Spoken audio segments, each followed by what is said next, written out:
Procédure Bayon, c'est ce dont je vais vous dire quelques mots aujourd'hui. Qu'est-ce que c'est qu'une procédure Bayon? Si on retenait une formule, on pourrait dire « sois serve et tais-toi ». Et tais-toi. Alors qu'est-ce qu'on appelle techniquement une procédure Bayon? Il s'agit de procédures en diffamation qui sont mises en œuvre par de grands groupes de sociétés contre des associations, des organisations non gouvernementales, des journalistes, des lanceurs d'alerte, voire des universitaires. Ces universitaires ont dénoncé, ou simplement même commenté, les comportements délictueux de ces grands groupes de sociétés qui prétendent alors avoir été diffamés. On relèvera que ce type de plainte est dissuasive, puisque, outre le coût qu'elle emporte pour le défendeur à l'action en justice, quoi qu'il en soit de son résultat, eh bien, avec une plainte pour diffamation, il y a nécessairement constitution de partie civile et automatiquement une mise en examen. Par conséquent, c'est au défendeur, au prévenu, de prouver qu'il n'y a pas eu de diffamation. Il y a donc au fond une présomption que le délit a été commis. Alors depuis quelque temps, comme je l'indiquais à l'instant, les enseignants-chercheurs sont eux aussi, ont été eux aussi, la cible de procédures Bayon. D'abord, et c'est l'affaire qui a fait le plus de bruit, un jeune professeur qui est spécialiste en droit de l'environnement, ce jeune professeur avait commenté, dans une revue spécialisée relative au droit de l'environnement, une décision d'un tribunal correctionnel. L'affaire qui avait été jugée par ce tribunal concernait le dirigeant d'un groupe de sociétés, et certaines de ces sociétés, qui avaient été condamnées. Condamnées pourquoi? Bien pour avoir perçu des subventions destinées à la décontamination de déchets toxiques, et ils avaient ensuite revendu ces déchets toxiques sans procéder à la décontamination. Ce qui était, vous en conviendrez, un peu gonflé. En somme, au fond, les prévenus avaient obtenu de l'argent public pour dépolluer et ils avaient en fait pratiqué, grâce à cette manne, un trafic de déchets.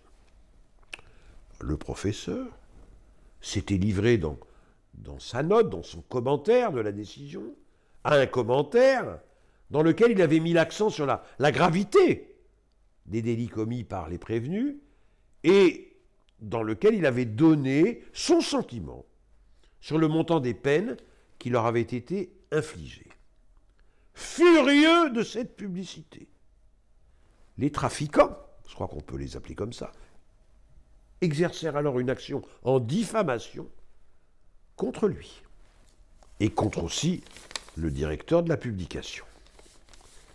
Mais les juges du fond, dans cette affaire, ont décidé que le délit de diffamation n'était pas constitué.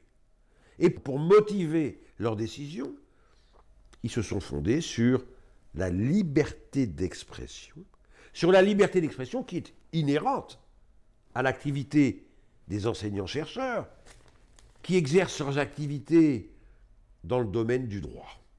Ce qui exclut une diffamation de leur part, dans la mesure où leur activité doctrinale n'a pas seulement pour objet d'être didactique, et doit aussi nourrir le débat sur les orientations de la jurisprudence, quitte à les critiquer.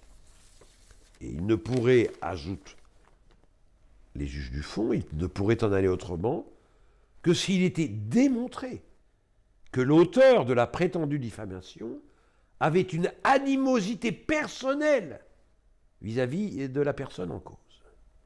Vibrant hommage, donc, avec cette décision, à la liberté d'expression des enseignants-chercheurs.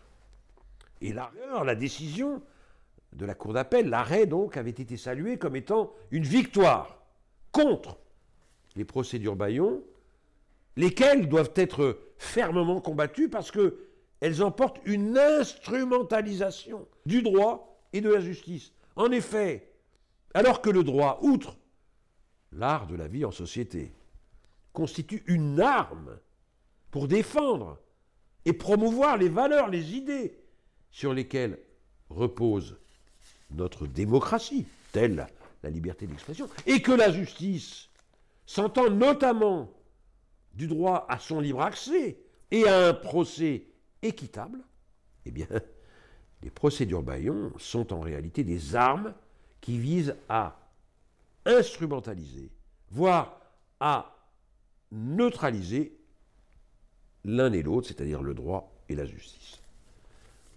Mais en dépit de cette grande victoire contre les procédures Bayon, celles-ci n'ont pas cessé depuis. Récemment, un autre professeur de droit a reçu d'une grande société française, une sommation, dans laquelle celle-ci relève qu'il sait dans un commentaire d'une décision de justice relative à une importante opération financière menée entre cette société et une autre société, il s'est exprimé dans une revue juridique et elle le somme alors de déclarer s'il avait un lien avec l'autre société et s'il avait reçu une rémunération en raison de ce lien. Et elle ajoute que, faute de réponse de sa part, elle le poursuivra en justice.